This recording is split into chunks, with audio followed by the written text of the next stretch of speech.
Je m'appelle Claire, j'ai 42 ans et je suis mariée à Marc depuis 15 ans. Notre mariage a toujours été stable, solide, sans grand bouleversement, ni en bien ni en mal. Une de ces unions qui, aux yeux des autres, semble parfaite, mais qui, avec le temps, risque de sombrer dans la monotonie. Je ne peux pas dire que je suis malheureuse, mais parfois j'ai l'impression qu'il me manque quelque chose, de la passion, de l'adrénaline, peut-être même un peu de transgression, des sensations qui semblent appartenir au début d'une relation et qui s'effacent avec le temps. Et pourtant, jamais je n'aurais pensé que ce serait Marc lui-même qui viendrait bouleverser notre routine avec une proposition aussi inattendue. C'était une soirée comme les autres. Après le dîner, nous étions installés sur le canapé. Lui, avec un verre de whisky, moi avec un livre que je feuilletais distraitement. Puis sa voix rompit le silence. « Tu sais, j'ai pensé à quelque chose. » Je levai les yeux, intriguée. « Est-ce que ça te plairait d'être avec un autre homme devant moi ?» Je restai figée, persuadée d'avoir mal compris. « Quoi ? » ?»« Oui, ça m'exciterait de te voir avec un autre. » Mon cœur manqua un battement, non par excitation, mais par choc. Je n'avais jamais soupçonné que Marc puisse avoir de telles pensées, pas lui, si rationnel, si traditionnel. Je le scrutais attentivement, cherchant à savoir s'il plaisantait, mais son regard sérieux me confirma qu'il disait la vérité. « Tu es devenu fou ?» demandai-je, troublée. « Non, au contraire, j'ai beaucoup réfléchi, et plus j'y pense plus je me rends compte que ça me plairait vraiment. Je ne veux pas te tromper ni te perdre, je veux juste voir ce que ça donnerait, nous deux ensemble, mais avec un autre. Est-ce que cette idée te fait peur ? » Oui, elle me faisait peur, mais une part de moi, celle que j'avais toujours réprimée, se demanda, et si, au contraire, ça m'intriguait ? Je restais silencieuse pendant plusieurs secondes, incapable de formuler une réponse adéquate. Marc continuait à me fixer avec un regard mêlant curiosité et excitation, comme s'il attendait ma réaction pour savoir si sa proposition était une folie ou une opportunité. Je ne sais pas quoi dire, avouai-je enfin. Il sourit, comme s'il s'était attendu exactement à cette réaction. Tu n'as pas besoin de répondre tout de suite, réfléchit Y. Je veux que ce soit quelque chose qui t'intrigue, pas une chose que tu fais seulement pour moi. Mais était-ce vraiment seulement pour lui ? Cette pensée me troubla. Dans le fond, je ne pouvais nier qu'une partie de moi était troublée, intriguée, une part de moi plus enfouie, plus secrète, qui avait toujours voulu goûter à quelque chose d'interdit. Marc se leva et alla dans la cuisine pour se servir un autre verre de whisky. Moi, je restais sur le canapé, prisonnière de mes pensées. Était-ce un test ? Voulait-il voir si j'allais réagir avec indignation ou avec curiosité ? Je ne voulais pas paraître trop ouverte ni trop fermée, alors je choisis une réponse intermédiaire. « Et toi, comment ferais-tu pour le supporter ?» demandai-je, le rejoignant dans la cuisine. Il se retourna et me regarda avec un sourire énigmatique. « Il ne s'agit pas de supporter, mais de savourer. Je te vois chaque jour, je te désire chaque jour, mais te voir à travers les yeux d'un autre, ce serait comme te redécouvrir. » Ces mots eurent sur moi un effet inattendu, un frisson me parcourut l'échine pendant une fraction de seconde. J'imaginais la scène, moi dans les bras d'un inconnu sous le regard de mon mari. L'idée me dégoûtait ou m'excitait. Je secouai la tête pour chasser ces pensées. Je ne crois pas que je pourrais. Marc s'approcha et posa ses mains sur mes hanches. Je ne te demanderai jamais de faire quelque chose que tu ne veux pas, mais je veux juste que tu y réfléchisses sans te juger, sans me juger. Essaie juste d'imaginer. J'acquiesçai lentement, seulement pour qu'il cesse d'insister, mais au fond de moi, une flamme venait d'être allumée. Les jours suivants furent un véritable tourment. J'essayais de ne pas y penser, de ne pas donner d'importance aux paroles de Marc, mais à chaque instant de répit l'idée revenait me hanter. Je ne savais pas ce qui me troublait le plus, le fait qu'il en ait envie ou le fait qu'une partie de moi soit intriguée par cette possibilité. Une nuit, alors que nous étions au lit, Marc passa doucement sa main sur ma hanche. « Tu y as réfléchi ?» murmura-t-il. Je ne pouvais pas lui mentir. Oui. Et j'hésitais. Ça me perturbe. C'est une idée si inhabituelle. Il sourit. Tu sais ce qui est drôle ? Tu n'es pas la première femme à qui ça arrive. J'ai lu beaucoup de témoignages de couples qui l'ont fait. Beaucoup pensent que le mariage est une prison, mais pour certains, c'est une découverte. Et si ça nous détruisait, demandai-je. Il me serra un peu plus fort contre lui. Ça n'arrivera pas, parce que quoi qu'il arrive, nous serons toujours nous deux. Je fermais les yeux, essayant d'éteindre le tourbillon de pensées dans ma tête, mais je savais qu'un seuil avait été franchi dans mon esprit. Marc ne reparla plus du sujet pendant quelques jours, mais je savais que ce n'était pas fini, pas avec lui et encore moins avec moi. Un soir, lors d'un dîner entre amis, je sentis son regard posé sur moi d'une manière différente, comme s'il attendait quelque chose. Puis Lucas, un vieil ami de Marc, se joignit à notre table. Un homme charmant, la quarantaine bien entamée, avec un regard perçant et un sourire confiant. « Lucas, tu es toujours célibataire ?» demanda Marc d'un ton léger. « Malheureusement oui, mais je ne désespère pas », Marc tourna la tête vers moi avec un petit sourire. « Dommage. » Je sentis mon visage s'échauffer. Je ne savais pas si c'était une simple remarque ou une provocation, mais la façon dont il me regardait, comme s'il me découvrait sous un nouvel angle, me fit frissonner. Cette nuit-là, en rentrant, je me regardais dans le miroir. Pour la première fois, je me demandais ce que cela ferait d'être désiré par un autre homme sous les yeux de mon mari. Je ne dis rien à Marc, mais en moi, l'envie grandissait et avec elle, l'agitation. Un soir, allongé dans notre lit, je décidai de le provoquer. « Et si ça arrivait vraiment, comment réagirais-tu » Marc eut un sourire énigmatique. « Nous le saurons si ça se produit. » Son calme me dérangeait autant qu'il m'intriguait. Alors j'ai commencé à jouer avec le feu. Je faisais plus attention à mon apparence, je me maquillais différemment quand nous sortions. Je remarquais les regards des hommes sur moi, et je remarquais aussi que Marc le voyait. Et loin d'être jaloux, il semblait amusé. C'est là que j'ai compris que nous avions commencé un jeu et que je ne savais plus si je voulais m'arrêter. Puis ce fut Marc qui franchit une nouvelle étape. Une soirée, alors que nous buvions un verre de vin, il lança d'un ton détendu, « Et si nous choisissions quelqu'un ensemble ?»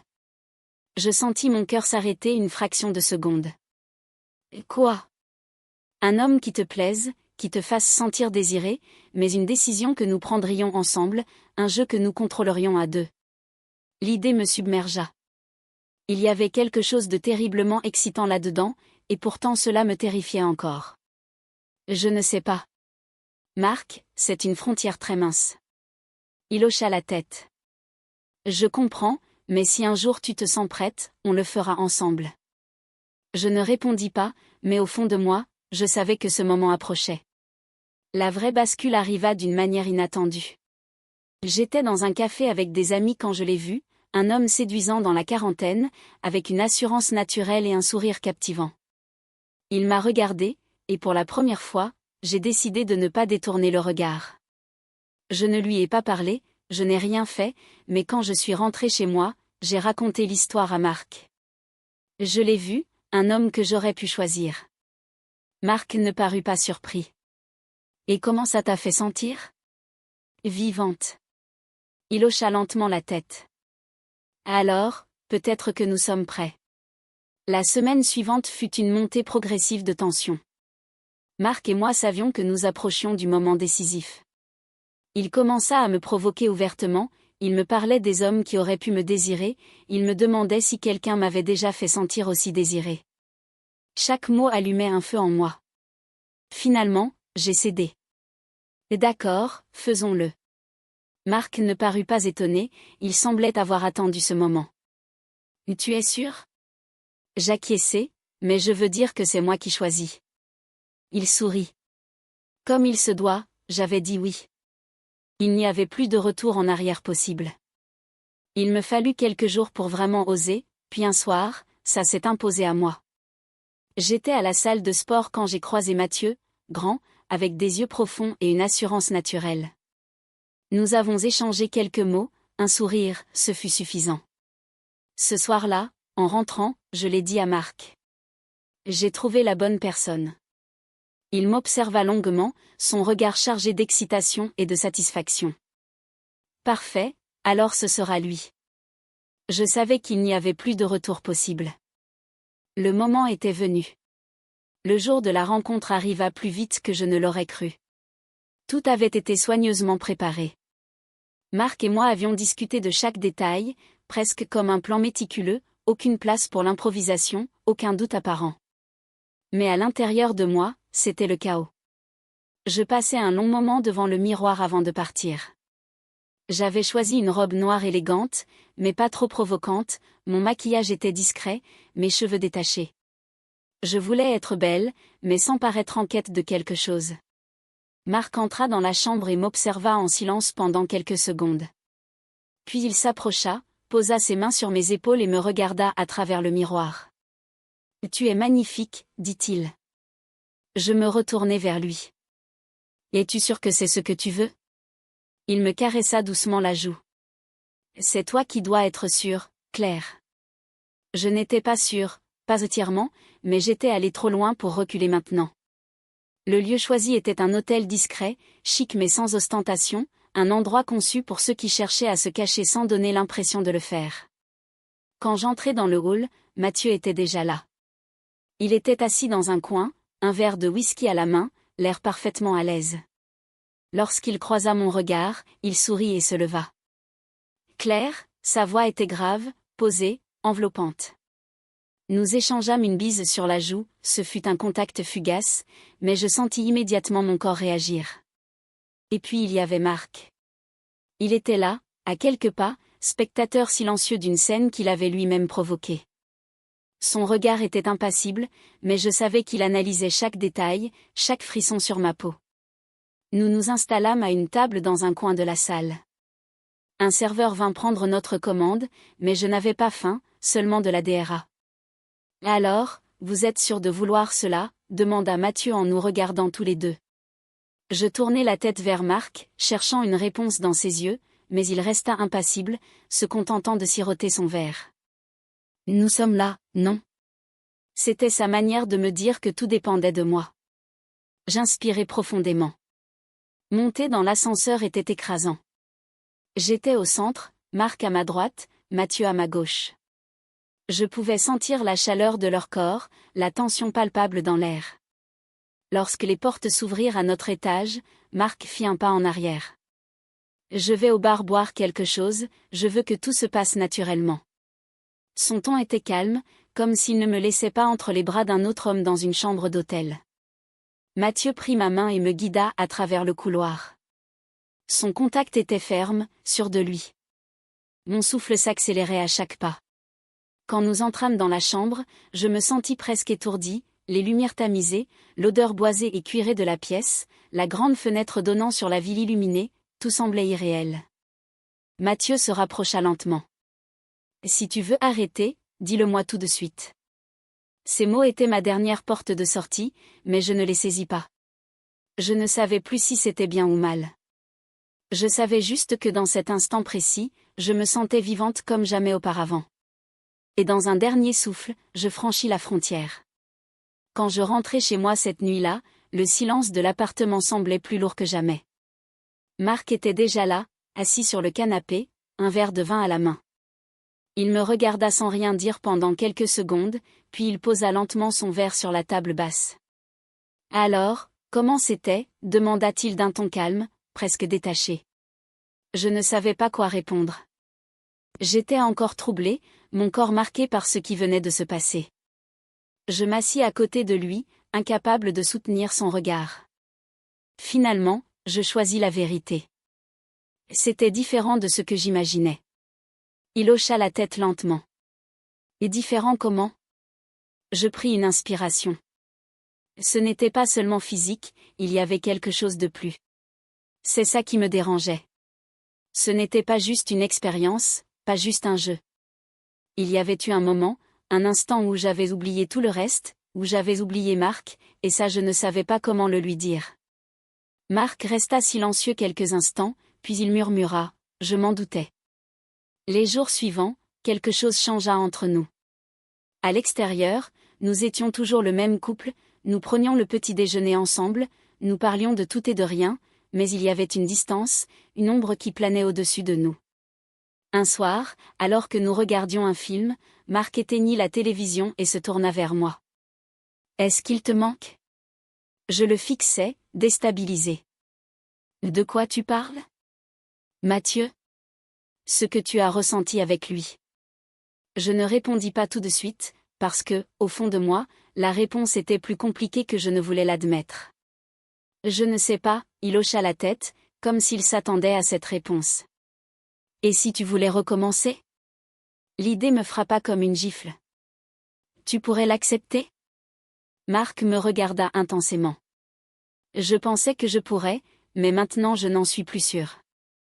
Nous avions ouvert une porte que nous ne pouvions plus refermer, et maintenant nous étions tous les deux perdus dans ce nouveau territoire. Cette nuit-là, je ne dormis pas. Je restais allongé dans le noir, écoutant la respiration régulière de Marc à côté de moi. Il semblait serein, mais je savais qu'il ne l'était pas.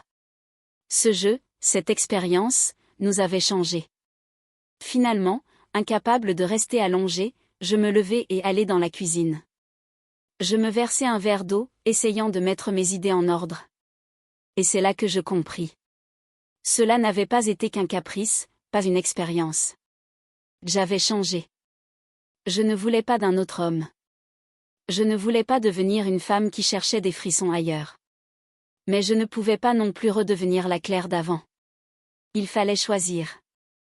Le lendemain matin, quand Marc se réveilla, il était déjà assis au bord du lit, le regard perdu.